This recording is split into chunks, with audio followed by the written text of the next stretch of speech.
なんか生きてても、そのネットじゃなくても嫌なこと言ってくる友達とか、後輩とか上司とかいろんな人がいるけど、なんかわざわざ嫌なことを言ってくる人のために自分の心をあんまり無駄に揺らしたくないなって思います。なんでこんな人のために私はこう揺れなきゃいけないんだろうって思うと無になれます。私は私の考えで生きていこうみたいな。それが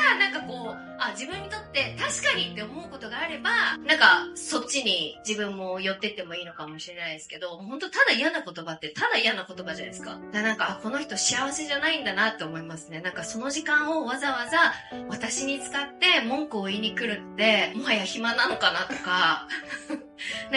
満足できてないのかなって心配になっちゃいます。結構強烈な言葉とか浴び出てくる人とかもいるじゃない。そういうのも全然平気。ブスって言われても私がこれ以上ブスになることもなければ、何も変わらないじゃないですか。